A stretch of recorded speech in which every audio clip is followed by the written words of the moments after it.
오직 주로 인해 영광 드리네. 오직 주로 인해 찬양하네. 오직 주로 인해 나의 목소리 높여 나 경배하리. 오직 주로 인해 나 경배하리. 오직 주로 인해 오직 주로 인해 영광 드리네. 오직 주로 인해 찬양하네. 오직 주로 인해 나의 목소리 높여 나 경배하리. 오직 주로 인해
사랑 자신을 버리심으로 나를 품어주셨네.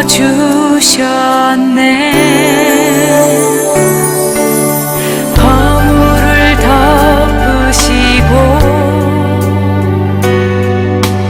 용납하시는 사랑 놀라운 주님의 사랑 내 맘을 녹이시네. 주 사랑해요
함께 묵상할 말씀은 마태복음 20장 29절로 34절, 마가복음 10장 46절로 52절 말씀입니다.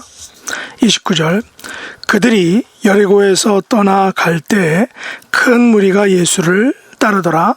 맹인 두 사람이 길가에 앉았다가 예수께서 지나가신다 함을 듣고 소리질러 이르되 주여 우리를 불쌍히 여기소서 다윗의 자손이여 하니 무리가 꾸짖어 잠잠하라 하되 더욱 소리질러 이르되 주여 우리를 불쌍히 여기소서 다윗의 자손이여 하는지라.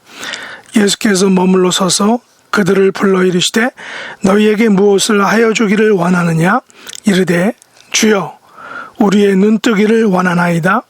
예수께서 불쌍히 여기사 그들의 눈을 만지시니 곧 보게 되어 그들이 예수를 따르니라. 아멘. 46절입니다. 마가복음. 그들이 여리고에 이르렀더니 예수께서 제자들과 허다한 무리와 함께 여리고에서 나가실 때에 디메오의 아들 맹인 거지 바디메오가 길가에 앉았다가 나사렛 예수시란 말을 듣고 소리질러 이르되 다윗의 자손 예수여 나를 불쌍히 여기소서 하거늘. 많은 사람이 꾸짖어 잠잠하라 하되 그가 더욱 크게 소리질러 이르되 다윗의 자손이여 나를 불쌍히 여기소서 하는지라. 예수께서 머물러 서서 그를 부르라 하시니 그들이 그 맹인을 부르며 이르되 안심하고 일어나라 그가 너를 부르신다 하매 맹인이 겉옷을 내버리고 뛰어 일어나 예수께 나아오거늘. 예수께서 말씀하여 이르시되 내게 무엇을 하여 주기를 원하느냐. 맹인이 이르되 선생님이여 보기를 원하나이다. 예수께서 이르시되 가라 내 믿음이 너를 구원하였느니라 하시니 그가 곧 보게 되어 예수를 길에서 따르니라. 아멘. 오늘 말씀의 제목은 꾸짖음을 받으면서도입니다. 오늘의 주인공 맹인 바디메오의 치유는 우리에게 구원의 절실성을 보여주고 있습니다. 맹인 바디메오는 사람들로부터 심한 꾸짖음을 받으면서도 다윗의 자손이신 예수님을 향해 이렇게 외쳤습니다. 나를 불쌍히 여기소서, 나를 불쌍히 여기소서. 맹인 바디메오는 불쌍한 사람이었습니다. 왜 그렇습니까? 그는 눈이 멀어 볼 수가 없기 때문입니다. 볼 수 없는 것은 얼마나 답답한 것일까요? 그 답답함은 경험해 보지 않고서는 정확하게 알 수 없을 것입니다. 그렇다면 우리는 소경 바디메오를 제대로 이해할 수 없는 것입니다. 그러나 중요한 사실은 그 바디메오는 눈을 고침을 받고 예수님을 따랐다는 것입니다. 물론 예수님께서는 어떤 사람에게는 따라오지 말고 먼저 제사장에게 보이라 라고 했습니다. 어떤 사람에게는 따르지 말라 라고 분명하게 그리고 노골적으로 말씀하셨습니다. 그래서 많은 사람들은 예수님으로부터 고침을 받고는 각기 제 길, 제 삶의 길로 갔던 것입니다. 맹인 바디메오가 어떻게 예수님을 따랐는지 구체적인 언급은 없습니다. 그의 고침받고 난 후, 구원받고 난 후에 기록에 대해서 정확하게 성경은 말하고 있지 않습니다. 고침을 받은 후에 반드시 예수님을 따라야 할 의무는 없을 것입니다. 성경이 기록하지 않은 고침받은 후의 이야기를 우리가 정확하게는 알 수 없다는 것입니다. 그러나 바디메오는 고침받은 후에 길에서 예수님을 따랐다라는 사실입니다. 오늘의 주인공 바디메오는 마태와 누가, 복음 기자도 언급하고 있지만 거기서는 그의 이름을 기록하고 있지 않습니다. 그러나 마가복음 기자는 디메오의 아들 맹인 거지 바디메오라고 이렇게 언급을 했는데, 물론 바디메오가 그의 본명 리걸 네임은 아닌 것입니다. 바디메오에 대해 사람들은 몇 가지를 이야기합니다. 첫째, 맹인 바디메오는 소년이었다는 것입니다. 아직 성인이 아니었다는 것이죠. 마가에 의하면 디모데오의 아들 맹인 거지 바디메오라고 했기 때문입니다. 성인이라면 분명한 이름을 가지고 있겠지만 아직 성인이 아니라 단지 디모데의 아들 바디메오라고 이렇게 불렀다는 것입니다. 성인이라면 디모데의 아들 누구누구라고 리걸네임을 불렀을 텐데 그냥 디메오의 아들 바디메오라고 이렇게 부른 것은 그가 아직 성인이 아님을 보여주는 것입니다. 둘째, 바디메오가 다윗의 자손 예수여 나를 불쌍히 여기소서라고 했을 때 제자들과 무리들로부터 꾸지람을 받았다라는 것입니다.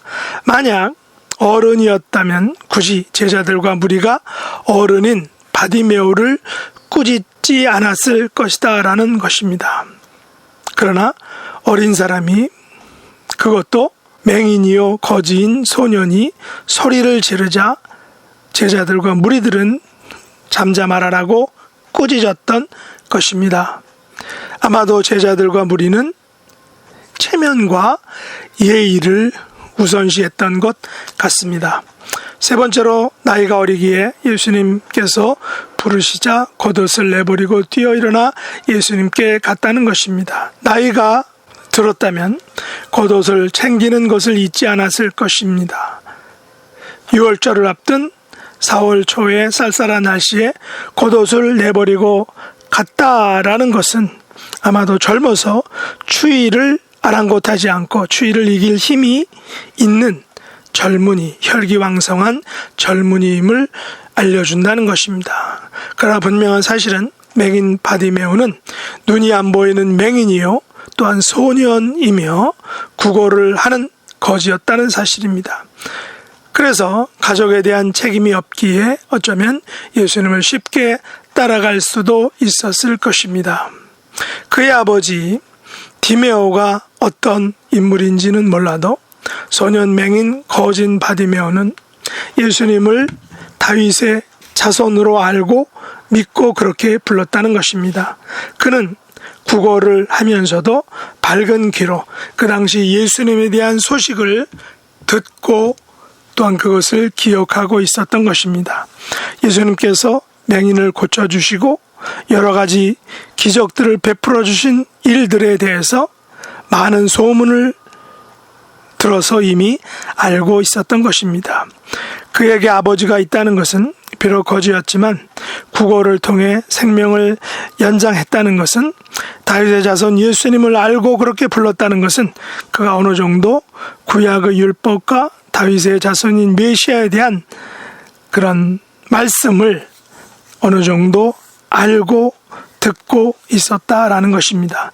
그는 맹인이었기에 그 당시 생업을 가질 수 없었을 것입니다. 그의 유일한 일은 구걸하는 것이었습니다. 그가 가정에 도움을 줄 수 있는 길은 거리에 나가서 구걸하여 받은 돈으로 자기 생계를 유지하고 또한 가정에 보탬을 주는 것이었습니다. 그는 비록 소년이었지만 가정과 자기 삶에 충실한 사람이었던 것입니다. 제자들과 무리의 꾸짖음에도 아랑곳하지 않는 것을 보면 그에게는 간절한 소원과 열망 그리고 두둑한 믿음의 용기가 있었다는 사실입니다. 특별히 그에게는 다윗의 자손 예수님에 대한 개념, 믿음이 있었던 것입니다. 자기가 불쌍히 여김을 받아야 할 사람임을 정확히 알고 있었습니다. 말로만 듣던 다윗의 자손을 만나기를 원했던 것입니다. 다윗의 자손이 바로 예수님이라는 것을 믿고 있었던 것입니다. 그는 다윗의 자손에게 원하는 딱 한 가지 소원이 있었습니다. 그것은 그가 보기를 원하는 것이었습니다. 그리고 그때가 오자 그는 다윗의 자손 예수여 나를 불쌍히 여기소서라고 외쳤습니다.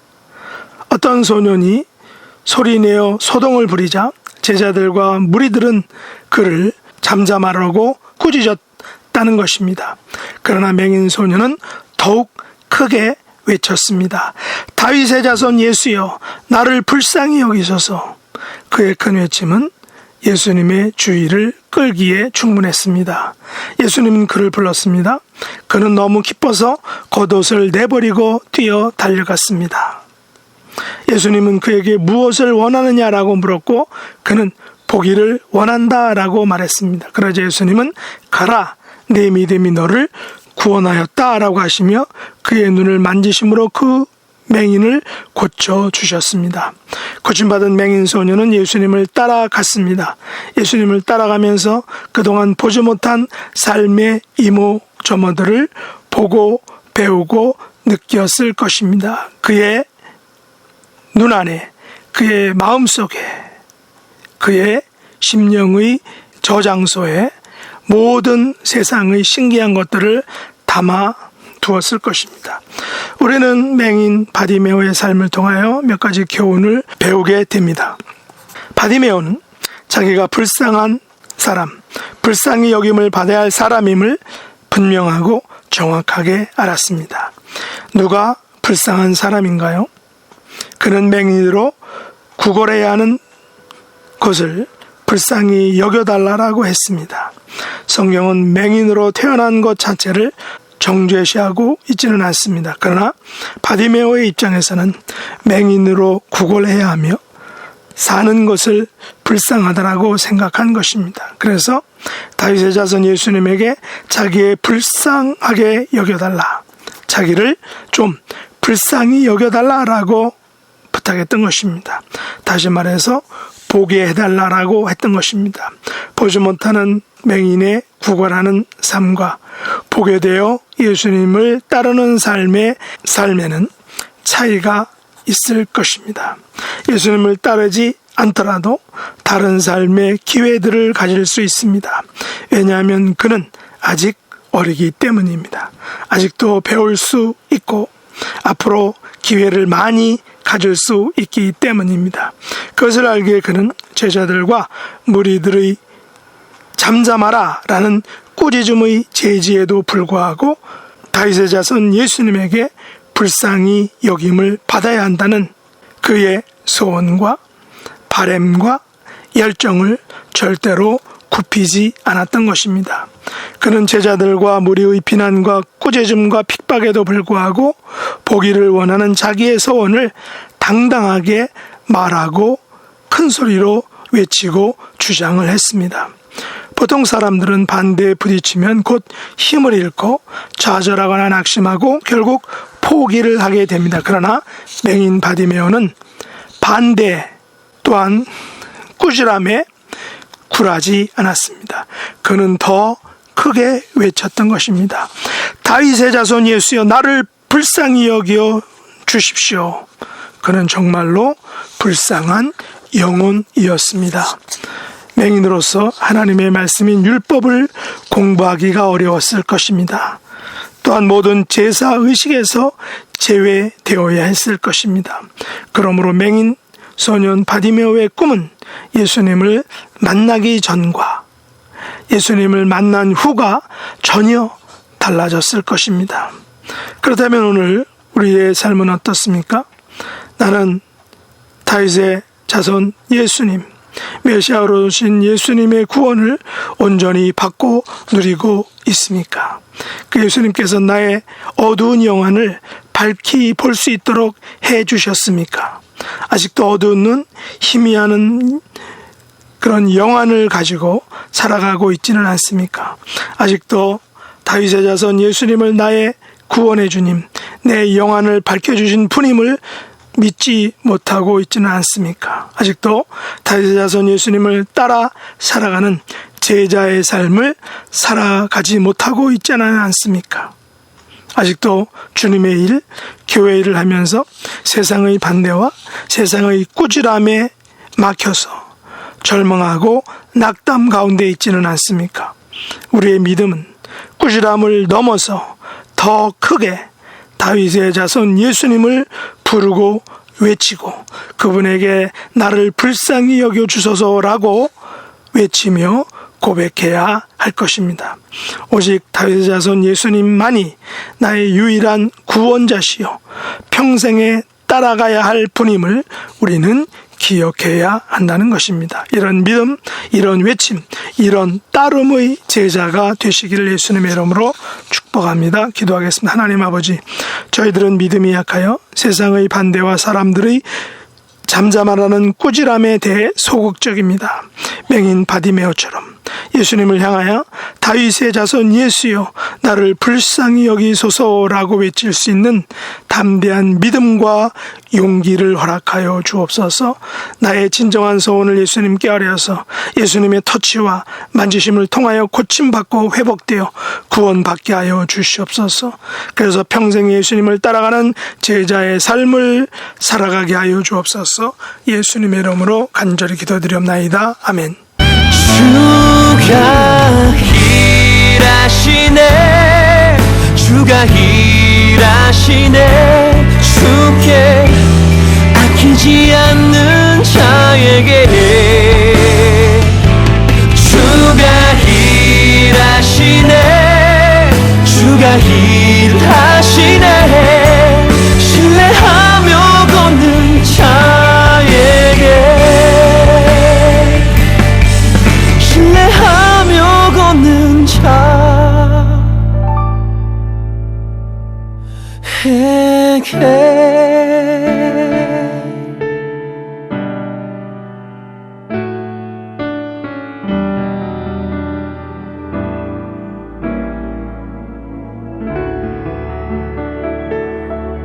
하늘에 계신 우리 아버지여, 이름이 거룩히 여김을 받으시오며 나라의 임하옵시며 뜻이 하늘에서 이룬 것 같이 땅에서도 이루어지이다. 오늘날 우리에게 일용할 양식을 주옵시고 우리가 우리에게 죄 지은 자를 사하여 준 것 같이 우리 죄를 사하여 주옵시고 우리를 시험에 들게 하지 마옵시고 다만 악에서 구하옵소서. 대개 나라와 권세와 영광이 아버지께 영원히 싸움나이다. 아멘.